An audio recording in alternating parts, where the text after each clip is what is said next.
सभी को सादर जय श्री कृष्ण। सभी स्वस्थ रहो, व्यस्त रहो, मस्त रहो। कार्तिक मास परम पवित्र मास। कार्तिक मास में भगवान की, राधिका नाथ की, जानकी नाथ की, जो आपका इष्ट हो, श्री रामचंद्र जी हो, श्री राधिका नाथ हो, लक्ष्मी नारायण हो,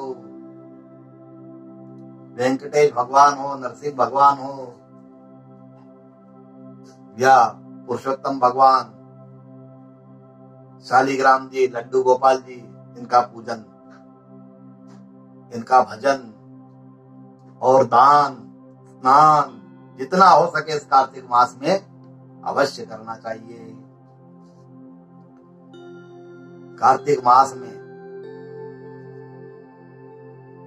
माताएं बहनें प्रातः काल सूर्योदय से पहले स्नान ध्यान सब करती है, दान करती है, पूजन करती है। अभी इस मास में रवि पुष्य योग आएगा।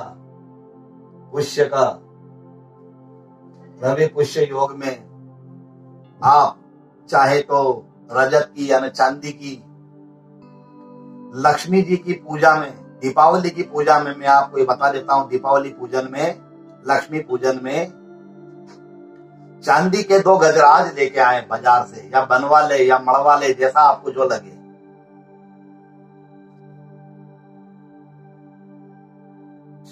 उसको पूजन में रखे।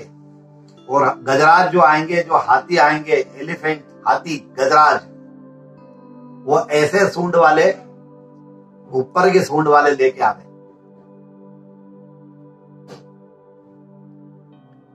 वो गजराज को पूजन में रखे।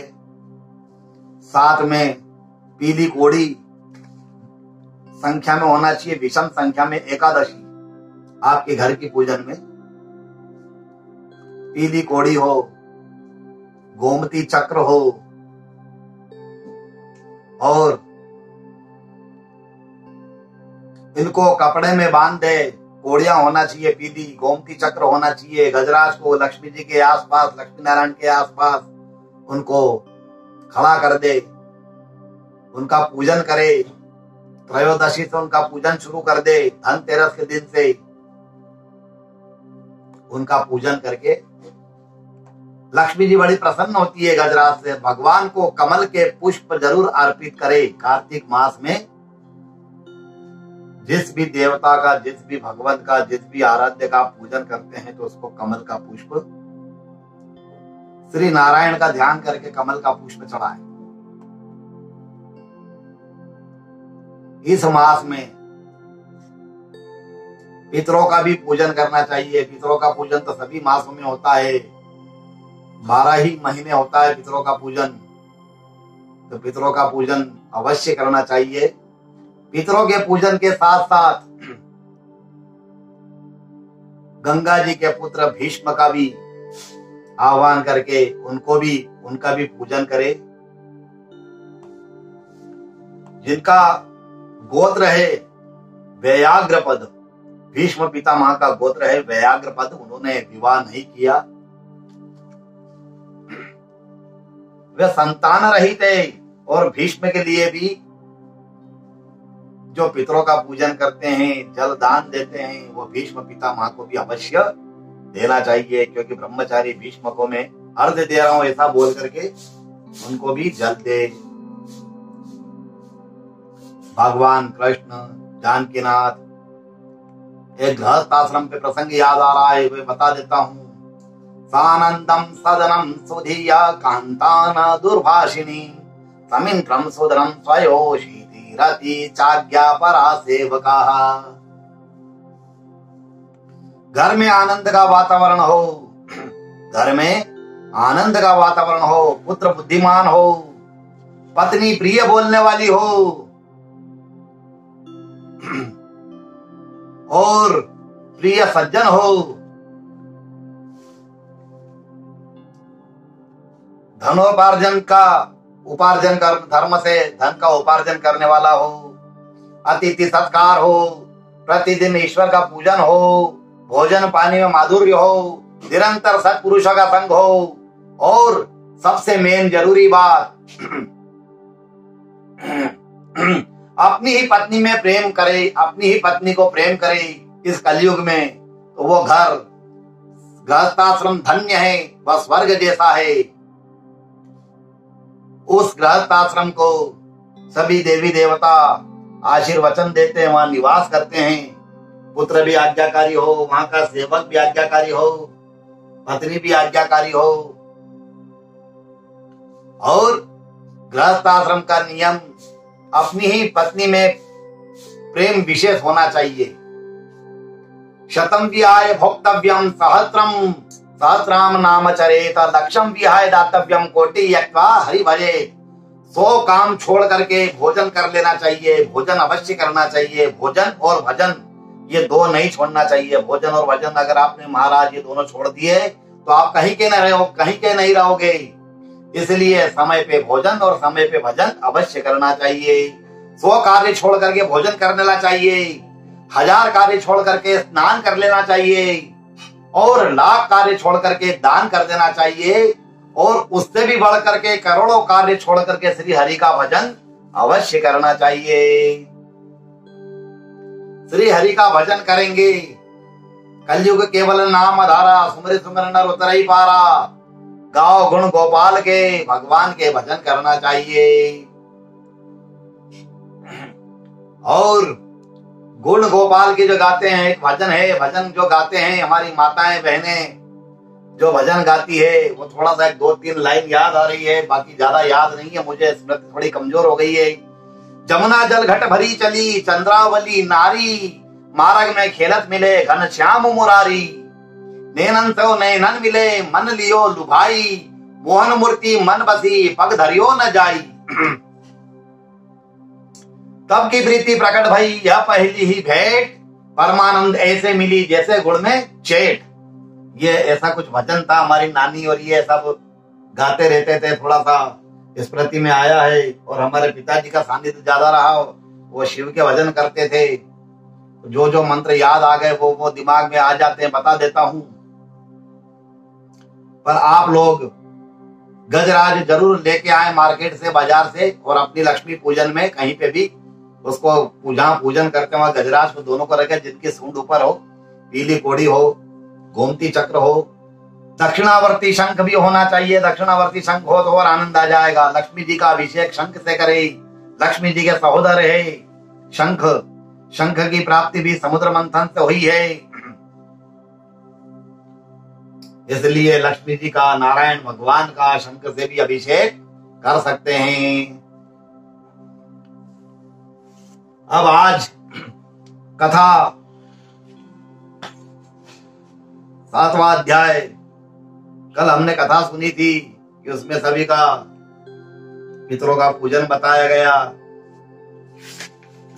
समस्त 7 समुद्र 7 जलाशयों का भी पूजन बताया गया था, तुलसी का पूजन बताया गया था, अवले का बताया गया था, तुलसी की मिट्टी का जड़ में विधवा को तुलसी की मिट्टी का लेपन करके स्नान करे। आज हम आगे श्रवण करेंगे। कार्तिक मास में व्रत करने वालों के नियम सुनिए। जो मनुष्य कार्तिक मास का व्रत करता हो वह सब तरह के आमिष, मांस, उड़द, राई, खटाई तरह मादक वस्तुओं का प्रयोग नहीं करे।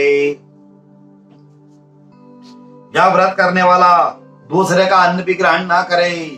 कहीं भोजन है, महाराज भोजन कर लीजिए, तो दूसरे का अगर आप अन्न ग्रहण करेंगे तो उस व्रत का फल, वो अन्न भोजन कराने वाला, वो फल उसको प्राप्त हो जाता है। मेहनत आप करो, फल उसको मिले, इसलिए दूसरे का अन्न भी नहीं ग्रहण करना चाहिए। जब व्रत हो उस दिन तो विशेष सावधानी रखे, ध्यान रखे। जिस दिन व्रत हो उस दिन दूसरे का अन्न नहीं खाना चाहिए। किसी से द्वेष ना करे और तीर्थ के अतिरिक्त अन्य कोई यात्रा ना करे। देवता, वेद, ब्राह्मण, गौ माता, व्रती नारी, राजा और गुरुजनों की निंदा नहीं करना चाहिए। यह व्रत करने वाला दाल, तिल, पकवान व दान किया हुआ भोजन ग्रहण न करे। चुगली निंदा ना करे, किसी भी जीव का मांस नहीं खावे, पान कत्था चूना नींबू मसूर और बासी तरह झूठे अन्न का प्रयोग भी नहीं करना चाहिए। बकरी गाय तथा भैंस के अतिरिक्त अन्य किसी पशु का दूध भी प्रयोग में नहीं लाना चाहिए। कार्तिक मास के व्रती ब्रह्मचर्य से रहे, पृथ्वी पर विश्राम करे, पृथ्वी पर सोवे और दिन के चौथे पहर में केवल एक बार पत्तल में भोजन करे।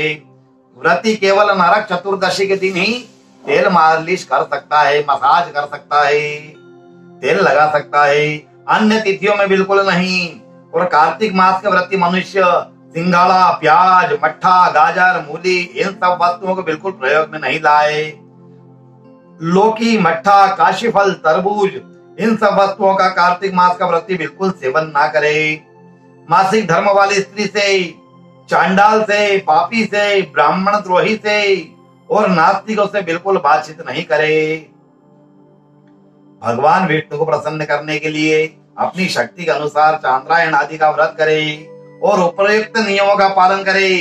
कार्तिक का व्रत करने वाला मनुष्य प्रतिपदा को कुमड़ा, द्वितीय को कटहल, तृतीया को तरुणी स्त्री और चतुर्थी को मूली, पंचमी को बेल, षष्ठी को तरबूज, सप्तमी को आंवला, अष्टमी को नारियल श्रीफल, नवमी को मूली, दशमी को लौकी, एकादशी को परवल, द्वादशी को बेर, त्रयोदशी को मट्ठा, चतुर्दशी को गाजर और पूर्णिमा को शाक यह वस्तुएं प्रयोग नहीं करे।